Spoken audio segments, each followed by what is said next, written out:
연상연하 커플에 대해서 2023년에 미국인이 쓴 칼럼에도 비정상적이다. 이게 권력구조다. 일시적인 관계일 뿐이다라는 부정적 통념이 존재한다는 거야. 이게 뭐 우리나라가 보수적이어서 그렇다 아니면 옛날 사람이서 그렇다가 아닌 거지. 이런 사고방식이 기본적으로 있다는 거예요. 조금 더 조심해야 되는 포인트가 다르기도 해. 특히 여성이 연상일 때 더 사회적인 그런 비판적인 시각이 존재한다는 거예요. 근데 이게 연구는 그렇지 않다는 거지. 연상연하남에서 여성이 또래 남성이나 연상 남성을 사귀는 여성보다 관계 만족도가 더 높대. 어떻게 생각하면 당연한 건데 이게 지금 뭐 20년 전 한국에서 쓴 칼럼이 아니야. 지금 현재 미국에서 학자가 쓴 칼럼에서 이런 사회적 비판이 있다라고 얘기를 하고 있어. 미국에도 그런 통념이 현재 있구나라고 나는 조금 신기했어. 비판적인 시각이 있다는 거. 그런 관점이 있다라는 게 이제 좀 놀라웠고 조금 의아했거든요. 특히나 이제 나이 차이가 10살 이상 경우에도 여성의 관계 만족도는 낮아지지 않는다. 높다. 그래서 이 결과는 나이 차이가 클수록 불안정하다라는 사회적으로는 그렇게 예측이 된다는 거지.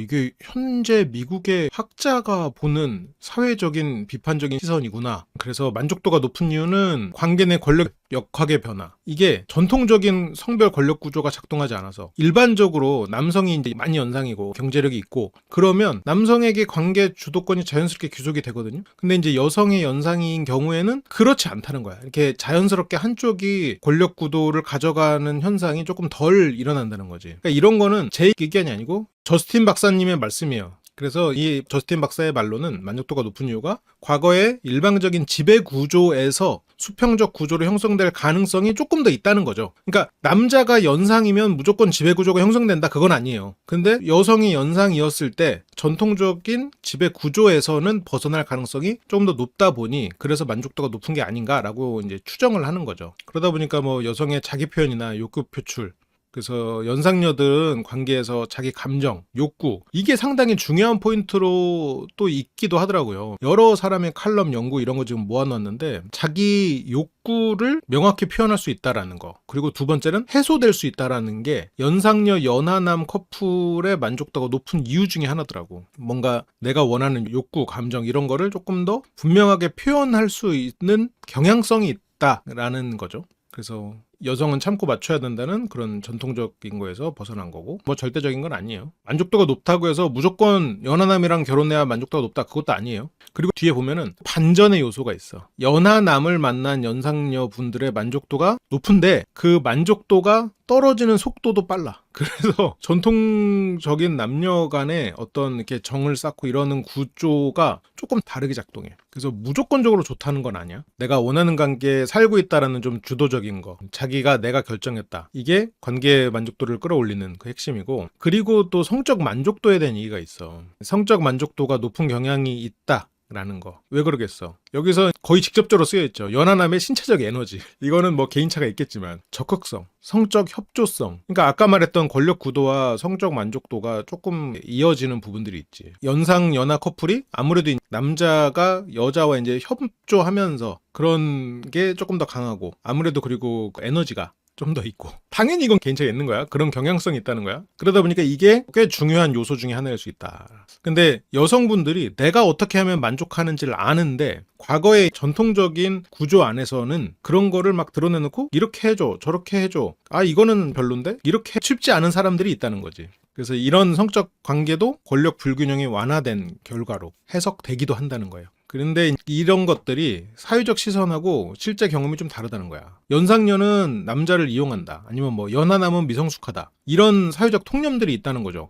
이게 내가 쓴 거 아니에요. 2023년에 미국의 심리학 박사가 쓴 내용이야. 얼핏 보면은 20년 전에 한국에서 쓴 건가 싶을 정도로 그렇구나. 사회적 통념은 여전히 그런 부분이 남아있을 수 있구나라는 생각이 좀 들더라고요. 실제 연구 결과는 오히려 높은 만족도를 보였다. 이거는 이런 사회적 낙인 이런 거랑 실제 관계의 질은 다르다. 그래서 우리는 어떤 고정관념이 혹시라도 있었다면 그런 고정관념에서는 좀 벗어나야 된다는 거지. 그래서 여기서 중요한 건 여기서의 만족도는 그러면 나이가 아니야. 정확히 따지면 나이가 인과관계가 있는 것처럼 나왔지만 실제로 이렇게 만족도가 높아지기 위해서는 여성이든 남성이든 자기의 감정과 자기의 욕구랑 이런 거를 잘 드러내고 서로가 협조적인 관계가 되는 것이 서로의 만족도를 높인다고 유추할 수 있는 거예요. 배려가 어떻게 보면 중요한 속성인 거지. 그러니까 그리고 이게 맞아. 선후 관계가 있을 수도 있어. 사회적 통념에도 불구하고 만났을 정도로 잘 맞았기 때문에 더 만족도가 높을 수 있죠. 근데 그게 아까 말했던 자기 결정권이랑 연결돼 있는 거지. 나이 차이가 크면 젊은 쪽이 손해다. 연장자가 그 뭐 도둑놈이다. 뭐 그런 얘기들 있잖아요. 이게 실제로는 안 그럴 수도 있다는 거야. 일단 이거는 10살 이상의 차이를 기준으로 최근 연구들은 예전에는 이게 나이 차이가 큰 관계는 불안정하고 단기적이고 불공정하다고 연구에서도 나오긴 했었대요. 근데 요즘에는 그게 관계 만족도랑 행복감까지 세분화를 시키면 더 달라진다는 거지. 이 핵심 연구 결과. 연장자가 더 행복한 경향이 있대. 연구 결과가 너무 뭐 예상에서 크게 벗어나지 않는 건가 이렇게 되면? 근데 여기서 조금 흥미로운 얘기들이 좀 있어요. 나이가 많은 쪽이 관계 만족도랑 행복감이 더 높은 게 맞대. 남녀 모두 마찬가지래. 뭐 그렇게 나왔다는데 뭐 어떡해. 근데 잠깐 중요한 얘기가 있어. 연장자가 더 행복하다는 결과를 여기서 이유를 우리가 조금 더 생각해 봐야 돼. 연장자가 더 행복한 이유가 상대를 착취하기 때문에 아니면 어떤 관계에서 승리를 해서 그게 아니고 나이가 들수록 기대치 관리 능력이 생겼다. 라는 이유를 얘기를 하더라고요. 연장자는 관계에 대해서 어떤 비현실적인 기대감이 적다는 거야. 그러니까 연하남을 만나는 연상녀, 한 뭐 10살 정도 어린 그런 남자를 만날 땐 이 사람에게 뭐 대단히 나한테 뭘 해줄 걸 기대하지 않는다는 거지. 내가 이 사람을 통해서 완벽해지기를 기대하지 않는다는 거지. 넌 나를 완벽하게 만들어. 제리 맥과이의 대사같이.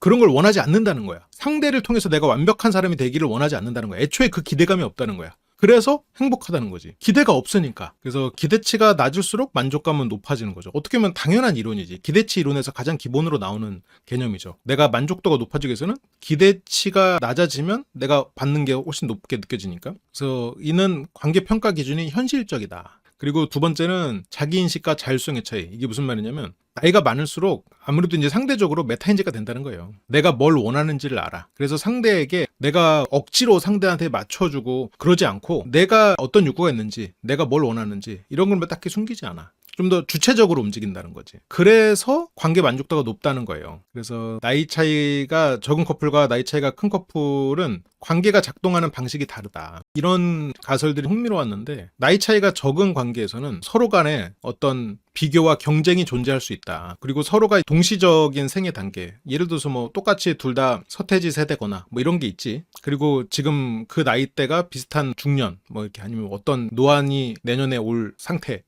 그런 것들도 동시적 생애 단계라고 볼 수 있겠죠. 나이 차이가 큰 관계에서는 상호 보완, 역할이 나뉘어 있는 거, 다른 생애의 결합. 그래서 다른 생애의 결합이라는 거는 상대적으로 위험 요소일 수도 있어요. 그런데 그게 또 다른 또 상호 보완되는 그런 부분, 서로가 역할이 구분되어 있는 걸로 그런 게 애초에 다른 단계의 결합이라는 걸 인지하고 시작을 하지. 그래서 여기에서 이런 거를 상대적으로 연상 연하 커플이 아니어도 어떤 만족도를 올리기 위한 조건으로 해석해 볼 수도 있을 것 같아요. 젊은 파트너도 마찬가지예요. 젊은 파트너도 항상 덜 행복한 건 아니에요. 근데 이제 젊은 파트너 같은 경우에는 왜 행복도가 떨어지게 나오냐? 젊은 파트너도 사회적 낙인, 주변에서 부정적 시선, 이 관계가 이상하다는 메시지, 이 주변에서 이런 독붙는 사람들, 그런 사람들로 인해서 만족도가 낮아질 수 있다. 이거는 관계 문제가 아니라 외부 압력의 영향이 오히려 존재할 수 있다는 거죠. 그래서 이런 사회적 시선이 관계 만족에 미치는 영향이 있다는 거예요. 그래서 사회적 지지가 있을 때는 나이차 관계에서 이렇게 젊은 쪽, 어린 쪽 만족도가 크게 떨어지지 않는데요. 야, 너 왜 그렇게 나이 많은 사람 만나니? 주변에서 이렇게 해서 네가 뭐하러 그런 사람 만나? 그런 얘기가 만족도를 떨어뜨린다는 거지. 그래, 야, 그 사람 멋있더라 이러면 거의 만족도가 떨어지지 않는다는 그런 얘기를 하고 있죠. 그래서 반대로 부정적인 예측, 곧 헤어질 거라는 말, 가족과 지인의 반대, 이런 게 이제 관계 스트레스가 높아지고 그래서 이런 것들이 만족도가 떨어질 수 있다라고 해요. 근데 이거는 꼭 연상녀 연하남 관계만이 꼭 그런 건 아니지. 이게 올해 나온 25년의 미국 칼럼인데 이런 얘기가 쓰여 있어. 이게 사람 사는 데는 다 이런 사람 저런 사람 다 있는 것 같아. 우리가 이게 외국의 어떤 자율적인 그런 문화 이런 거에 또 너무 환상을 가질 필요도 없는 것 같아. 이런 거 보면. 그래서 여기에는 뭐 어떤 얘기가 숨어 있냐. 연상녀가 자기 기준이 분명하고 관계 주도권을 가지면 높은 만족도를 경험할 거다. 근데 상대도 그러려면 똑같이 기준이 있고 주도권을 갖는 서로가 어느 정도 자기 자율성을 가지는 쪽이 행복하겠지. 그러면 이게 연애나 결혼에서 어느 정도 차이가 좋을까? 어느 정도 차이를 선호하나? 이런 거를 한번 생각을 해보자고요. 남자는 연하를, 여자는 연상을 좋아한다는 통념이 있는데 이게 과연 사실일까? 여기서는 36,000쌍에 가까운 커플을 조사를 했어요. 이 다양한 문화권, 다양한 연령대, 맥락을 다 포함한 거야. 이 36,000쌍 커플 데이터면 진짜 어마어마한 양이긴 해. 굉장히 이 정도 데이터 모으기가 쉽지 않단 말이지. 이걸 대상으로 이제 조사를 했는데 과연 남자는 연하를 좋아하고 여자는 연상을 좋아할까? 정말 그럴까? 라고 이제 조사를 한 거예요. 결과가 어떻게 나왔을까? 남성과 여성의 평균적 선호는 다르긴 하대요. 남성의 평균적인 선호는 자신보다 어린 여성이고 여성의 평균적 선호는 자신과 비슷하거나 약간 연상인 남성이 돼. 이게 여러 문화권에서 다 동일하게 일관되게 관찰됐대요. 뭐야 별거 없네. 왜 이렇게 예상에서 벗어나질 않지? 하지만 여기서부터 조금 재밌는 얘기 나와요. 나이가 들수록 달라져. 이게 나이가 들수록 선호가 변해.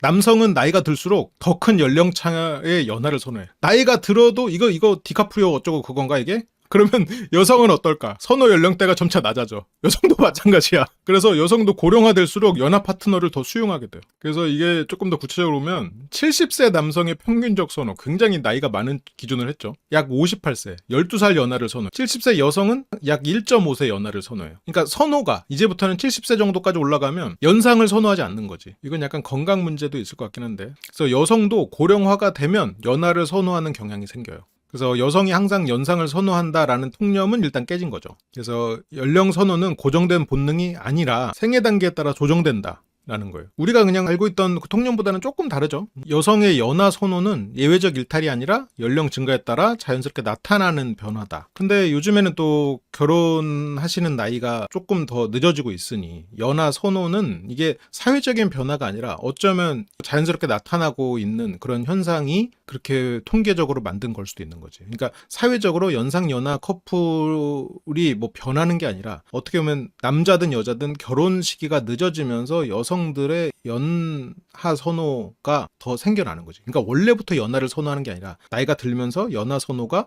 조금씩 늘어나는 그런 부분들이 존재할 수 있다는 거죠. 그래서 연상녀 연하남의 관계는 특정 성격의 특이 사례가 아니다는 거예요. 통계적으로 설명이 가능한 범위인 거고, 진화심리학적 해석으로 옛날에는 남자는 젊음을 원하고 여자는 자원을 선호한다는 설명이 항상 있었죠. 이 실제 데이터는 개인의 선택이 꼭 남자는 젊음만 추구하고 여자는 자원만 선호하는 건 아니라는 거지. 살면서 바뀌기도 하고 나이 들면서 바뀌고 사회적 맥락에 따라서 저런 게 계속해서 변화하고 있다는 거지. 사회적 인식과 달라. 사회는 여전히 여성이 연하를 선호하는 거를 비정상으로 보고 있고 이기적인 선택으로 해석한다고 2025년에 얘기가 나오고 있어. 근데 데이터는 여성의 연하 선호가 나이가 들수록 원래 증가한대. 그러면 나이가 들수록 원래 연하 선호가 증가하고 지금 결혼하는 시점이 더 나이가 든 시점에서 결혼을 하면 당연히 연하를 선호하는 비중이 높아지겠지. 즉 이런 사회적 판단이 인간의 행동을 정확히 반영하지 못하고 이게 연령 선호는 유동적인 선택 경향이 있을 수 있다. 인간의 생애에 따라서 저거는 유동적일 수 있다. 라는 거예요. 여기서는 에버리지라고 되어 있지만 뒤에서는 나이 차이가 어느 정도가 정상이냐까지 도발적인 얘기를 해요.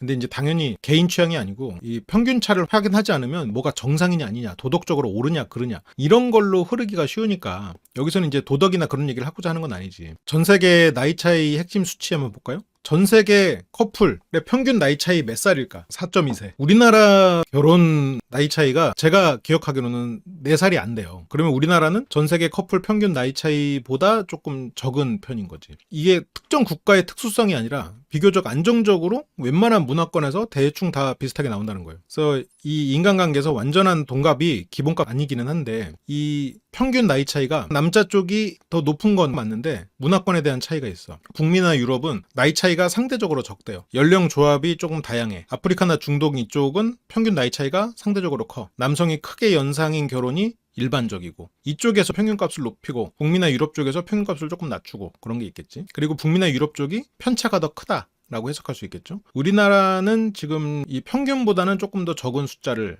가지고 있고 이런 연령 조합의 다양성은 지금 우리가 이제 나는 솔로 29기를 봐도 높아지고 있죠. 거기서 이제 처음에 이제 현재 20%라고 얘기를 했으니까 몇 년 사이에 저 연령 조합의 다양성은 굉장히 높아지고 있다. 그런 상황이죠. 그리고 이거는 뭐 우리나라가 아닌 다른 나라에서 얘기니까 국가별 이 성불평등 지수와 평균 나이차 사이에 뚜렷한 상관관계가 있다. 불평등이 높은 사회는 남성이 연상인 결혼이 상대적으로 많고 왜냐하면 여성분들이 사회에 진출할 수 있는 힘이 없으니 그런 부분에 있어서 더 성공한 사람에게 그 사람의 역할을 기대해야겠죠. 그러다 보니까 남자가 연상인 쪽에 더 안정적인 경우가 많겠지. 성평등이 높으면 아무래도 여성분들의 사회 진출이 활발할 거고, 그러다 보면 나이 차이가 이제 감소할 가능성이 높겠죠. 서로 역할을 딱 구분하지 않아도 될 테니까. 반대로 따지면 두 사람이 모두가 사회에 진출하는 역할을 부여해야 되니까, 그 기능을 수여해야 되니까 어떤 한쪽이 나이가 많고 딱 책임지고 이렇게 안 된다는 거예요. 이거는 장단점이 있는 거예요. 그래서 사회적 통념은 남자가 연상이어야 안정적이다, 여성이 연상이면 비정상이다 라고 2025년에 그런 통념이 있다고 말씀을 하시는데, 데이터는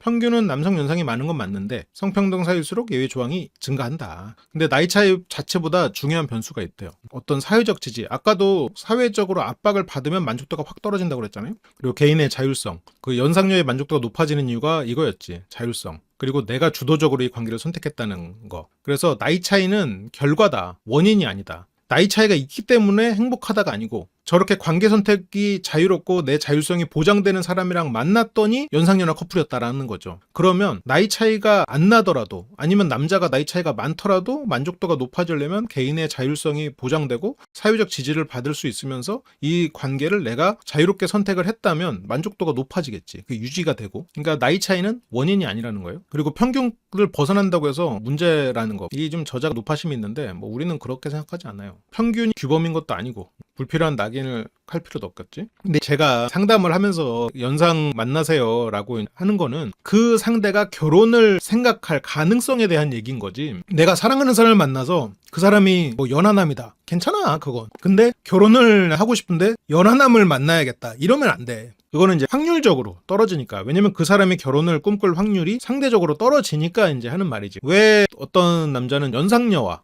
데이터를 하고 싶어 하는가? 그 연상녀를 선택하는 연하남은 심리적인 결핍이 있다, 엄마를 찾는다, 성숙하지 못하다 라는 이제 이런 편견들이 있는데, 이런 편견들이 과연 사실일까? 추정과 낙인이다라는 거죠. 이 연상녀를 선호하는 남자들의 동기가 뭘까? 여기서 그러면 우리는 뭘 알 수 있겠어? 내가 연하남을 만날 때 연하남이 나에게 뭘 바랄지를 통계적으로 생각해 볼 수 있겠지. 아, 저런 걸 바라는 거구나. 물론 이쁜 것도 좋겠지만 연상녀를 선호하는 연하남의 심리도 우리가 유추해 볼 수 있는 거예요. 정서적인 안정감과 성숙감. 많은 남성들이 연상녀를 감정적으로 안정된 사람으로 인식해요. 근데 연상녀를 만났는데 감정적으로 안정이 안 돼 있어. 안 만나겠지. 그러니까 연상녀는 감정 기복이 적고 관계에서 과도한 반응을 보이지 않고 문제 상황에서 즉각적인 감정 폭발 대신에 상황 조율을 시도하는 경향이 있다. 그러면 이게 근데 약간 어떤 엄마 같은 사람으로 말할 수도 있을 것 같아. 감정 기복이 적고 과도한 반응 보이지 않고, 그러니까 좀 감정적으로 성숙한 사람인 거지. 이게 심리적으로 좀 안전한 부분을 제공한다. 그리고 대화의 질이 높고 상호 존중, 자기의 생각과 감정을 좀 명확하게 표현하는 경향이 있다. 또래들과의 관계에서 의미 없는 대화, 피상적인 상호작용에 피로감을 느낀다고 나오는데, 연구에서는 여기서 볼 건 그건 있어. 또래 여성들과의 관계에서 저런 피로감을 느낀다라는 사람들은 어쩌면 현실적이지 않은 이상적인 그런 대화를 원하는 거죠. 왜냐면 나이가 많은 사람에게 기대하는 거는 이런 감정적으로 성숙하고, 그리고 자기 표현이 확실하고, 그리고 뭔가 이 인정 욕구가 조금 더 강한 남성들은 자기보다 좀 나이가 많은 사람에게 이 사람은 뭔가 더 성숙한 대화를 할 거라는 기대감이 있고, 그 사람과 대화를 하는 것만으로 그게 충족되는 경우가 있을 수는 있죠. 연상녀와는 대화의 주제가 깊고 경험 기반의 통찰, 좀 산전수전 겪었다 이거지. 그리고 지적 자극을 제공한다 라는, 이건 근데 솔직히 환상이잖아. 우리가 나이 들어봤잖아요. 나이가 든다고 뭐 대화 주제가 딱히 그렇게 대단히 깊어지고 뭐 경험 기반의 통찰 뭐 그런 거랑 뭐 지적 자극 이런 게 대단히 있진 않아. 어렸을 때는 연상남을 선호하는 경향성이 있거든. 그렇기 때문에 연상남을 선호하는 경향성에 보여지는 속성과 지금 연하남이 연상녀를 선호하는 핵심 이유가 일맥상통하는 부분은 있을 수 있겠죠. 그리고 관계에서의 평등감, 이거는 근데 남녀 차이가 좀 생기지. 여기서부터 연상녀와의 관계에서는 남성이 관계를 주도해야 된다라는 압박이 줄어든다. 여기서도 그러면 연상녀를 선호하는 연하남의 속성이 나오지. 감정적으로 성숙한 사람, 그러면 반대로 감정적으로 이거 1, 2번은 그렇다고 치는데, 관계를 주도하고 싶지 않은 사람, 관계를 주도하는데 부담감을 느끼는 사람일 수도 있어요. 그래서 연상녀를 선호하는 연하남을 만나놓고 그 사람이 무언가를 주도적으로 자기를 리드하는 걸 바라면 안 되는 거야. 애초에 그 압박이 없기 때문에 연상녀를 좋아하는 거니까. 연상녀는 남성에게 증명하라는 요구를 덜함. 남자라면 이렇게 해줘야지, 남자라면 이런 거 해줘야지, 이런 거는 알아야지, 이런 책임을 져야지, 이런 요구가 덜하다는 거야. 그래서 내가 뭔가 남자로서 증명하는 데 있어서 압박이 있거나 자신이 없을 경우에 연상녀를 선호하는 경우도 있다는 거지. 그럼 반대로 이런 증명하라는 요구에는 조금 취약할 수도 있다는 거예요. 그래서 좀 평등한 관계, 뭔가 어떤 책임을 과하게 요구받지 않는 대등한 관계, 뭔가 역할을 구분하지 않고 그런 동반자 구조로 작동할 가능성이 더 높으니까 연상녀를 선호한다는 거죠. 그러니까 조금 속성이 다를 수 있다는 거는 예상이 되죠. 또 있어. 관계 기대치의 현실성. 연상녀들은 연애나 결혼에 대해서 비현실적인 환상을 덜 가짐. 뭔가 아까도 말했지만 기대감이 그렇게 크지 않다는 거예요. 이 사람이 나를 완성시켜 줄 거다. 그런 과도한 기대가 적고 그게 실망하거나 갈등 빈도를 낮추는. 아까 1번하고도 이렇게 되면 이어지지. 감정이나 이런 부분에 있어서 조금 더 차분하게 나올 수가 있겠죠. 실망을 안 하니까. 그리고 결혼 출산의 압박의 감소. 이거는 조금 상황이 다를 수는 있을 것 같은데 젊은 여성과의 관계에 비해서 즉각적인 결혼 출산의 압박이 적은 경우가 많다. 그래서 과정 중심으로 경험. 조금 더 현명하게 그런 거를 잘 리드한다라는 얘기일 수도 있을 것 같고 이건. 그리고 성적 매력에 대한 언급이 있대. 연하남이 연상녀를 선호하는 핵심 이유에 성적 매력이 더 높기 때문에가 있어. 이거는 연상녀가 성적으로 덜 매력적이라는 그런 통념과는 다르죠. 근데 이게 왜 그럴까 생각해보니까 그럴 수 있을 것 같아. 연상녀분들은 상대가 원하는 거에 대한 이해도가 더 높아. 내 몸에 대해서도 잘 알고 상대 몸에 대해서도 잘 알아. 내가 뭘 해서 좋아하는지도 알고. 이게 조금 과장된 거지만 이게 상대가 어떤 걸 요구하고 그리고 뭔가 이걸 함께 한다는 느낌을 줄 수 있다는 거지. 더 솔직하고 관능미라고 볼 수 있겠죠. 이게 성적 소통의 질을 높인다는 거죠. 뭔가 성적으로 소통하고 좀 리드해주는 여성을 선호하는 남자라면 연상녀를 더 선호할 수도 있겠지. 흔한 오해에 대해서 반박들이 있어. 예를 들어서 연상녀를 좋아하는 남자는 엄마를 찾는다. 경험적 근거는 없음. 근데 앞에서 보면 그 속성이 그 사람이 경험했던 엄마의 모습과 상당히 유사할 수는 있을 것 같아요. 연하남은 통제당한다. 아니죠. 그건 아니야. 오히려 자율성이 높다고 느끼는 경우가 더 많대요.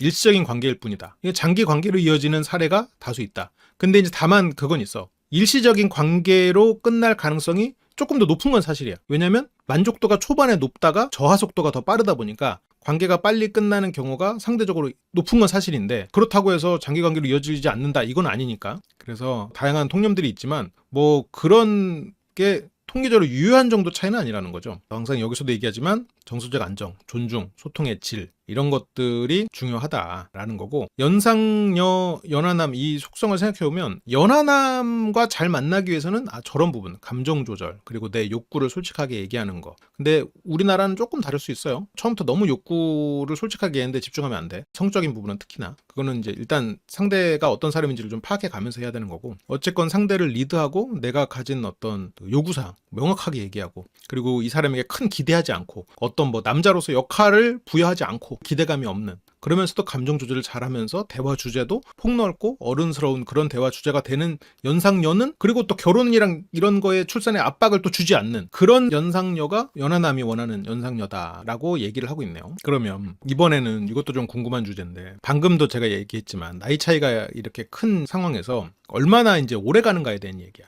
나이 차이가 크면 결국 실패한다는 우리는 그런 얘기가 있지. 초반에만 불타오른다. 근데 이게 일부 사실을 포함하기는 해요. 하지만 이렇게까지 단정 지을 정도는 아니라는 거야. 연구들의 공통적인 결과로는 나이 차이가 큰 커플이 초기 만족도가 높아요. 왜 그러냐면 처음엔 신선해. 그리고 자기가 주도적으로 했기 때문에 그런 또 차이에서 오는 자극도 있고 서로 또 보완적이고 또래 커플보다 초기 만족도가 더 강하게 나타나는 경우도 많대요. 그런데 초기 만족도가 점차 감소하잖아요. 그리고 특히 6년에서 10년 구간에서 만족도 하락이 관찰되는데 평균적으로 연상녀나 커플의 이 만족도 하락이 평균적으로 더 크게 나타난대요. 그러다 보니까 관계가 더 빨리 끝날 가능성이 더 높은 거죠. 그래서 이거의 그러면 원인은 뭐냐? 사회적 시선이 누적돼서다라고 얘기가 돼요. 이 글에선 지속적으로 이제 주변에서 야 아직도 만나? 야 그렇게 나이 차이 많으면 결국 헤어지지. 야 어떻게 만나냐? 뭐 이런 거. 이게 자꾸 불안하고 자기 의심이 생기고 그런 일들이 자꾸 이제 쌓인다는 거죠. 사회적 시선이 누적되고. 그러면 반대로 만족도 하락을 안 하려면 사회적 시선에 신경을 안 쓰면 되는 거야.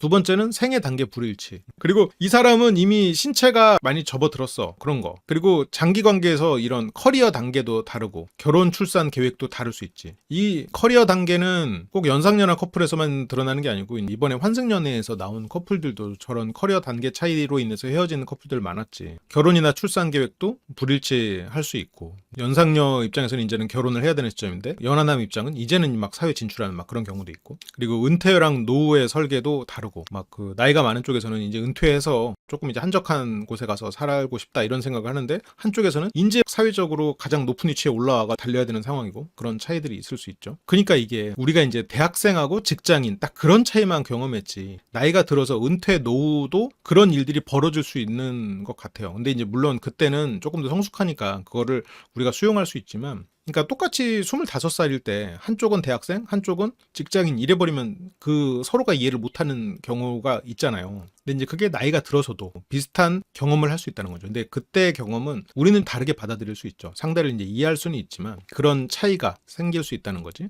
그래서 이게 이제 관계가 깨지는 이유가 연상녀 연하남 관계에서 이 연상녀나 관련된 이 글들 뭐 연구 칼럼 이런 거를 쭉 보면서 저는 조금 신기했던 게 이런 여성들이 사회적 비난을 저 관계에서 많이 받는다라는 얘기였어. 서구 자료인데도 불구하고 그래서 이러한 부담이 있다는 거지. 사회적인 시선에 대한 부담이 존재해서 그게 장기 만족도 하락이 된다. 그리고 어차피 실패할 관계, 그러니까 연상내 연하남이 만족도 저하가 빠를 수는 있는데 처음부터 이거는 끝날 관계야. 어차피 이렇게 연하남 오래 못 갈 거야 라는 자기도 모르는 불안이 있으면 그게 주변에서도 막 그렇게 예측을 하고 그러다 보면 자연스럽게 관계가 파국으로 치닫는 가능성도 높아질 수 있다는 거죠. 자기 예언이지. 외부에서 낙인 그리고 자기의 부정적 암시 이런 것들이 포함돼서 만족도가 빠르게 떨어지는 수도 있다. 이게 상대적으로 깨지는 게 조금 더 높은 건 사실이다.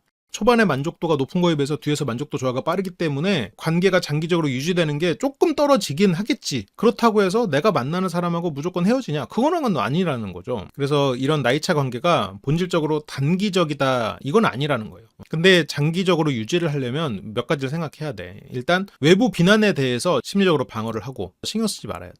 그리고 현실적으로 이 사람에 대해서 대단한 기대하지 말고 그리고 이 사람이랑 소통을 많이 하고 근데 이제 두 사람이 어떤 생애 주기가 다르면 어떤 의사소통이나 이런 게 닫혀버릴 수가 있어. 그래서 성공적으로 관계를 유지하려면 이 나이 차이가 관계의 중심 문제가 되잖아요. 이게 보면 연상연하 커플 꼭 여성이 많지 않아도 지금까지 나는 솔로에서는 여성이 나이가 많은 케이스는 많지 않았고 남자가 나이 차이가 굉장히 큰 커플들이 있었거든요. 나이 차이가 크게 남에도 꽤 성공적으로 데이트를 하고 어느 정도 가능성을 보였던 커플들은 아유 제가 나이가 참 많네요. 내가 대학생일 때 초등학생이었네 뭐 이런 소리 절대 안 해. 아유 애기네 애기 이런 소리 절대 안 해. 나이 차이를 수면 위로 올리지 않아. 처음에 나이 차이가 있기 때문에 다가가지 못할지언정 이 사람과 데이트가 시작됐을 땐 절대 나이 얘기 안 해. 예를 들어서 뭐 누구야 소심씨도 그러고 하다못해 22영수도 나이 얘기 안 해.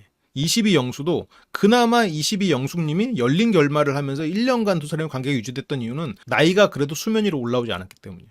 근데 거기서 예를 들어서 뭐 19영식님 같은 분은 물론 연애를 많이 못 해보시고 그래서 그렇지만 나이 얘기해. 절대 안 돼 그러면. 대신에 뭐라냐. 역할을 재조정하고 내가 생각했던 어떤 역할. 상대가 할 수 있겠지. 책임을 분担하고 미래 계획에 대해서 합의를 하고 이런 것들이 이 관계가 만족도가 막 빠르게 떨어지고 관계가 깨지는 거를 방지한다는 거야. 그래서 이거를 나이 차이가 크고 작고가 아니라 일단 관계가 형성이 됐으면 관계를 잘 관리해라. 장기 관계에서 중요한 거는 어떤 기대감 너무 갖지 말고 사회적으로 지지를 받거나 아니면 사회적으로 지지를 못 받으면 신경을 끄거나 그리고 현실적으로 이 사람과 잘 합의를 해가는 과정을 잘 거쳐라. 나이는 그러면 뭐 얼마나 중요한 변수일까 생각을 해보면 흔히들 뭐 나이 차이가 크면 문제가 된다. 나이 차이가 적어야 안정적이다. 뭐 단순히 그렇게들 얘기하잖아요. 근데 이게 실제로 그러냐는 거지. 근데 여기서 되게 재밌는 표현이 있어. 메이 디셈버 로맨스라. 이거 좀 아무튼 그런데 이게 아까 말했던 생애 주기의 차이를 은유적으로 표현을 하는 거죠. 한쪽은 봄이고 한쪽은 겨울이야. 봄, 겨울 사랑 같은 느낌으로. 봄과 겨울 둘 다 쌀쌀하지만 다른 계절인 거야.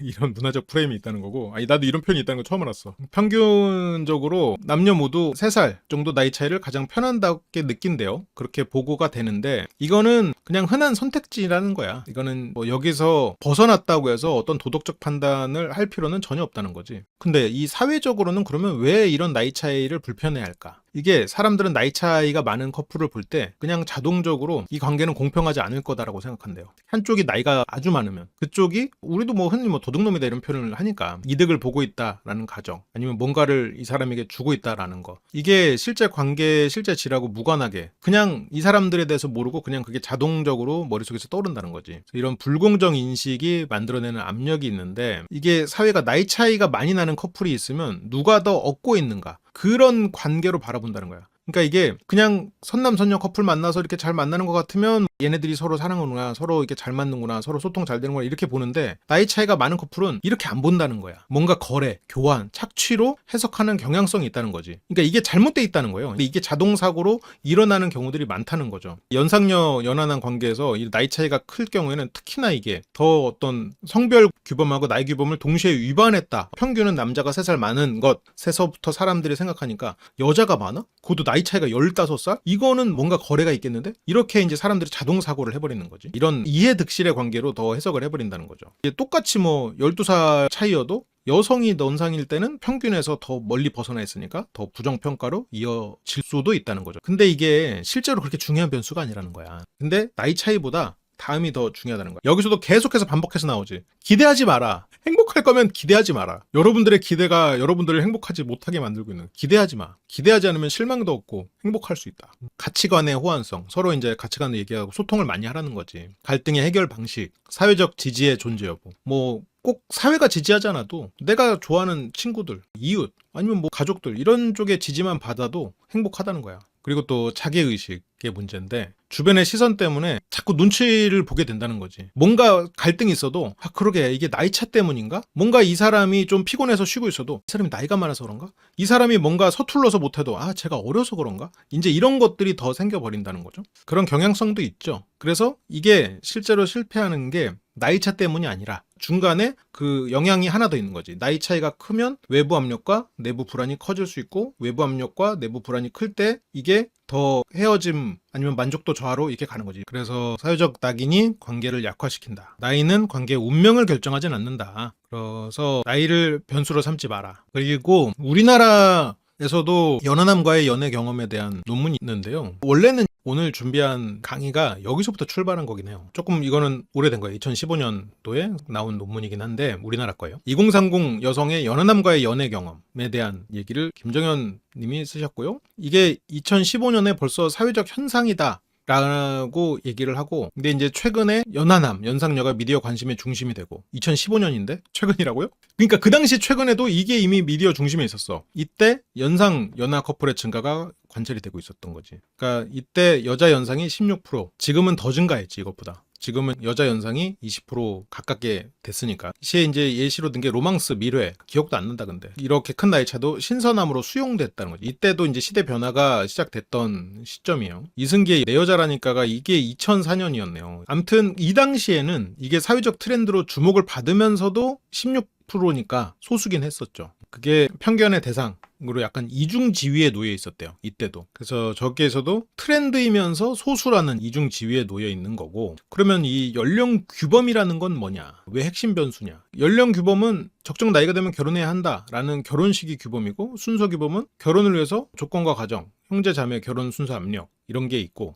남녀는 적절한 연령차 규범이 있고, 이게 사회적 규범이라는 거죠. 이걸 앞에서도 우리가 봤지만 이게 뭐 정의거나 어떤 지켜야 된다라는 의미의 그건 아니고, 여기서는 그런 사회적인 협의가 있고, 여기서 이런 연령 규범은 시대에 따라서 계속 변해오고 있다는 거예요. 근데 이게 규칙은 아니야 당연히. 이건 어떻게 보면 편견에 가까운 얘기죠. 1940년대는 17세 이상만 돼도 늦었다라고 얘기를 했었고, 2010년대는 평균 결혼 연령이 지금 뭐 28세, 지금 뭐 30대 넘어갔죠. 결혼정보회사 중매시장에서 연령 규범이 여전히 강하게 작동되고 있다. 그래서 이런 규범, 이 불리함이 곧 규범 위반은 제재로 해석을 하는. 그렇고요. 초혼부부의 연령차는 여자 연성 비율이 점점 늘고 있고, 지금 20%까지로 늘었고, 남녀 초혼 연령차는 점점 좁아지고 있네요. 남성이 연상이어야 된다는 규범, 이게 더 이상 결혼 정년기 세대는 수용되지 않고 있다. 이때 벌써 이런 얘기가 됐었네요. 전통 규범 파괴의 대표 결과로 그렇다고 하고, 만원화에 대한 얘기가 또 있는데, 현재 지금 이 만원화는 더 가파르게 변화하고 있는 것 같아요. 물론 이 추세가 더 가파라진지는 모르겠는데 확실하게 더 나이대는 올라가고 있으니까. 지금은 뭐 20대 혼인율 감소가 뭐야, 이제는 뭐 20대 연애율 자체가 없는데, 여성도 마찬가지로. 그래서 다 결혼을 이제 늦게 하는 방향으로 가고 있고, 그걸로 제시된 사회 경제 요인은, 이 당시에는 결혼 성장률 높은 시기에는 혼인율이 높은데 IMF나 경제 위기 시기에는 혼인율이 급감하고. 근데 이거는 또 얘기가 다른 것 같아. 지금 시점에서 그러면 경제 성장률이 높아진다고 해서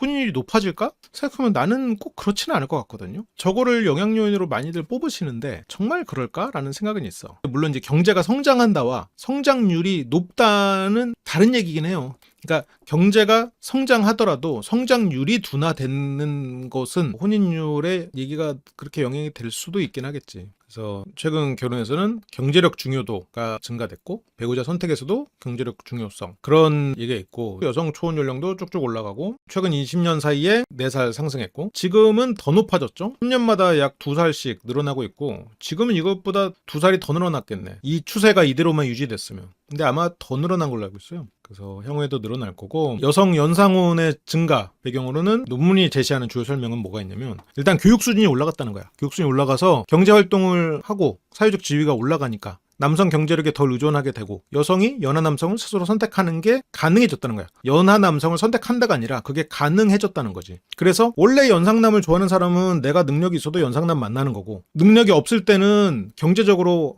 조금 더 지금 준비된 연상남을 만날 수밖에 없었던 사람도 내가 능력이 있으니까 연하남을 고를 수 있게 됐다는 거죠. 그러니까 무조건 연하남이 선호된다라는 얘기랑은 달라. 그래서 여성 연상혼은 남녀 교육 수준 차이와 소득 차이와 관련이 있다. 여성의 교육이랑 소득이 남성보다 우월할 때 연상혼이 더 많이 발생하는 경제활동 참가 흐름하고도 연관이 있고 그리고 전문직 여성 비율이 증가를 하면서 이것도 영향이 있고 실제로 이제 우리나라에서 연상연하 커플의 증가는 이런 여성의 경제활동 참가율 그리고 전문직 진출 증가 이런 것들이 영향 요인으로 되고 있다. 어떻게 보면 좀 당연한 얘기 같기도 하고 그러면서 연상혼이 증가가 되는 거를 이제 논문에서는 얘기를 하고 있어요.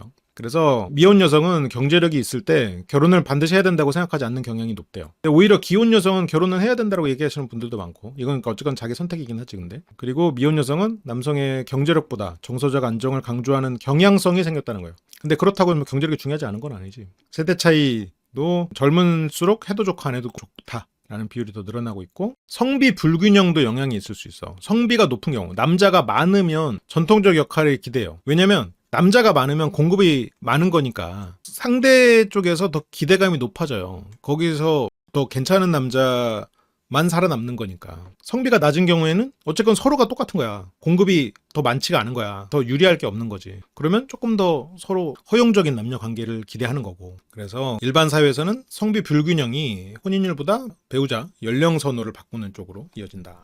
그러니까 남자가 확 많은 그런 사회에서는 남자가 더 나이가 많고 그리고 남자에게 어떤 책임감이 더 부여되는 왜냐면 남자가 공급이 많으니까 거기서 공급이 많으면 경쟁이 치열하다는 얘기고 그러면 더 많은 기대를 내가 충족해야 된다라는 얘기잖아요. 근데 여기서도 이제 쿠거라는 단어가 나오더라고요. 그러니까 여성이 연상인 경우에는 쿠거, 여성이 연하인 경우에는 골드디거 이렇게 비하 단어가 있더라고.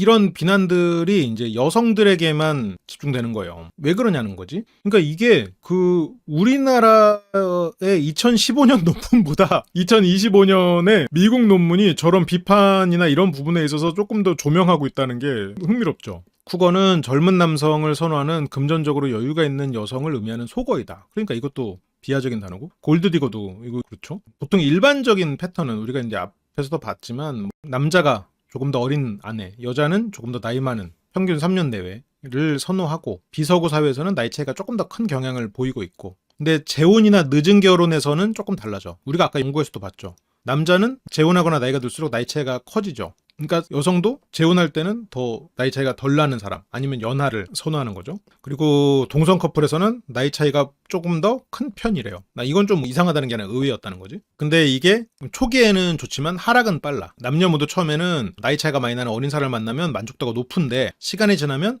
더 빨리 하락하는 패턴을 보인대요. 근데 이제 이 글 안에서는 초기에는 흥분과 흥미, 낯설고 새롭고 뭔가 그런 안정성 근데 장기적으로는 어떤 현실 조건 이게 확 떨어지는 이번 이야기의 주제는 왜 여성에게 이런 비판적인 시각이 집중되는가 얘기잖아요. 여성도 나이가 들수록 젊은 남성에 관심이 생길 수 있다. 이건 뭐 당연한 거 아니야. 남자는 뭐 더 디카프리오 어쩌고 하면서 막 그거는 되게 막 능력남 이렇게 하면서 여자가 그런 거에 대해서는 좀 비판적인 시각으로 보는 경향이 있고 지금 앞에서도 봤던 것처럼 비하 단어가 따로 존재할 정도로 그래서 여성이 젊은 파트너를 찾는 비율이 남성보다 훨씬 낮다. 남성 쪽이 훨씬 더 이제 더 어린 사람을 선호하는 10살 이상 그런 차이는 더 문제로 보는 경향성이 있다는 거지. 비난은 여성을 향하고 나이 차이가 많이 나면 그러니까 이게 되게 웃긴 게 나이 차이가 많이 나는 커플에서는 비난이 여성 쪽을 향하는 경우가 많다. 이 칼럼은 그게 이제 문제라고 얘기를 하는 거예요. 같은 20년 차이의 커플인데도 언론의 태도가 달랐다는 거지. 여기서는 트럼프 부부를 얘기하고 있어요. 트럼프가 멜라니아보다 24살이 많대요. 근데 이 나이 차이는 사람들이 잘 몰라. 근데 실제로 나이 차이가 많이 나는 커플로 언급된 부부가 또 있어. 더 이슈가 됐던 마크롱 부부. 여기는 이제 마크롱이 24살이 어리죠. 근데 이것도 프랑스 마크롱 사례는 깊은 사랑과 장애물 극복, 미국 사례는 뭐 좀 공통 관심 뭐 이렇게 해서 관심 서사가 좀 달랐지. 근데 생각해보면 우리나라는 조금 다른 것 같아. 우리나라는 꼭 쿠거나 골드디거 이런 표현보다 어떻게 보면 뭐 영포티가 약간 이런 개념을 담고 있잖아. 물론 저 쿠거나 골드디거는 연애를 하는 상황에서의 그들이 비하받지만 우리나라는 오히려 저렇게 연상 남성이 젊은 여성을 유혹하려는 사람들을 비하하는 목적으로 쓰인 게 영포티가 비난받는 시작 아니었나? 처음에 영포티의 시작이 여미새가 결합되지 않은 상태에서 그냥 좀 젊게 사는 40대를 얘기를 하는 거에서 시작이 됐다면 영포티가 어떤 비난의 중심에 선 거는 약간 저 개념 아니었나? 약간 이 부분은 좀 다른 것 같기도 하네요. 남성에게는 연상 남성, 연하 남성 모두에 대해 이런 부정적인 낙인이 상대적으로 적고 오히려 존경받거나 자랑스러워하는 문화. 그렇고 이중 기준이 존재한다는 거죠. 이 글에서는 영포티가 그냥 어리게 보이려고 애쓰는 사람을 그냥 놀리는 것처럼 시작했다가 영포티가 어떤 비난의 중심에 서면서 더 놀림거리가 된 이유가 영포티 문학인이 하면서 이렇게 나왔던 게 자기의 나이나 이런 거를 생각 안 하고 젊은 친구들에게 약간 들이대는 40대 그들이 비난의 중심에 섰었지. 근데 우리가 앞에서 봤던 이론들을 토대로 보면 이혼율이 높아지면 여성들이 연하남을 선호할 가능성이 높아지지. 왜냐면 여성은 두 가지 이유야. 하나는 동년배 파트너가 일단 적을 거고 또 하나는 나이가 본인이 더 들었기 때문에 본인도 연하를 선호할 가능성이 더 높아지는 거지. 전통적으로 여성은 성욕도 약해야 되고 성적으로 덜 단호해야 되고 섹스의 중요도도 낮아야 된다는 그러는 문화적 요구를 받는다. 그런 게 전통적 어떤 이성의 각본이다. 그런데 연상 여성들은 자신감이 있고 저런 부분 성적으로 다 단호하고 그리고 성욕이 증가했다. 저게 증가했을까? 저거를 표현할 수 있는 상대를 만나게 된 게 아닐까? 동년배나 연상의 남성하고는 너무 성적이면 비난받을까봐. 남성성에 상처 줄까봐. 아까 처음에 말했던 조금 더 역학구조가 대등하고 저런 부분의 표현을 솔직하게 할 수 있는 관계다라는 얘기랑 좀 일맥상통하는 부분이 있죠. 그래서 젊은 남성들은 젊은 여성의 수동성, 경험 부족을 불평하기도 했고 연상 여성은 경험과 자신감, 긍정적으로 반응했다. 장기관계는 장기 현실관계, 단기관계 이거를 좀 분리해서 보면 장기관계 에서는 유사성이 중요하기도 하대요. 나이, 가치관, 뭐 정치 성향, 뭐 이런 것들, 교육, 지능 이런 것들이 유사한 경우에는 이제 장기 관계에 도움이 되는데 단기 관계에서는 차이가 더 큰 상대를 선호할 수 있다. 근데 그렇게 생각하면 나이 차이가 큰 관계는 단기 관계로만 끝날 수밖에 없을까? 아니에요. 이거 앞에서 아니라고 연구에서 나왔던 거 우리 얘기했어. 그러니까 나이 차이는 뭔가 유사성이나 차이를 구분하는 거고 큰 나이 차이 관계에서도 충분한 유사성. 무슨 말이야? 서로가 가치관이 같고 서로가 어떤 뭐 갈등 해결 방향이 같고 그리고 둘 다 어떤 뭐 교육이나 이런 부분들 그게 꼭 교육이 꼭 학벌이나 이런 거랑은 아니지. 그런 거 지능 같은 경우는 같이 대화하는 센스나 이런 걸 포함하는 거겠죠. 그런 게 서로가 잘 통하면 얼마든지 고품질의 관계가 가능하다라는 거예요. 여기서 차이 커플 비교 실험을 했는데 여러 유형의 차이 커플, 인종이 다른 커플, 체형 차이가 큰 커플, 나이 차이 큰 커플 이런 차이 커플을 비교를 했는데 이 동일한 조건의 사진, 시나리오를 제시하고 호감도, 도덕성, 관계 적합성 이런 것들을 평가를 했대요. 서로가 굉장히 다른 커플들. 근데 이제 어떻게 나왔냐? 이것도 좀 흥미로운데 모든 차이 커플 중에 나이 차이가 큰 커플이 가장 부정적인 평가를 받았대요. 인종 차이나 체형 차이보다 나이 차이에 대한 거부감이 더 크다는 거야. 이게 여전히 어떤 이 사람들이 가지는 기본적인 여기서부터 출발한다는 거지. 이는 나이 차이가 단순히 외형 차이가 아니라 관계의 도덕성, 공정성 문제로 인식될 수 있다라는 해석이 나올 수 있다라는 거죠. 그러니까 이렇게 보면 우리나라가 더 저런 부분에 있어서 더 허용적이지 않나 싶기도 하고 성별 조합하고 무관하게 일반적인 반감이 연구 결과에서 연상남, 연하녀, 연상녀, 연하남 둘 다 모두 낮은 평가. 그러니까 이게 커플 간의 차이가 많이 나는 것 중에서 나이 차이를 사람들은 가장 부정적으로 평가를 했다라는 거죠. 일반적인 반감이 있다는 거야. 근데 왜 이런 반감이 있을까? 이 실험한 루덴 박사는 성별 규범, 여기서 또 규범 위반이라는 표현을 쓰네. 기본적으로 나이 차이가 많은 거에 반감이 있고 거기다가 성별까지도 들어가면 더 그 불편함이 커지는 건데 불편하면 항상 그런 얘기가 있는데 자리를 고쳐 앉으라는 얘기가 있는데 그래서 여성에게 더 집중되는 비난 우리가 아까 얘기했던 그 이중 압박 얘기 랑도 이어지죠. 근데 사람들이 이런 나이차 커플을 불공정하다고 느끼는 이유가 한쪽은 이득을 보고 한쪽은 착취당하고 있다라는 걸로 자동적으로 생각하게 되는 경향이 있어서 그렇다라고 여기서는 얘기를 해요. 실제 정보가 이 사람들이 어떻게 사는지를 모르는데 저 사람 돈 많은가 보다.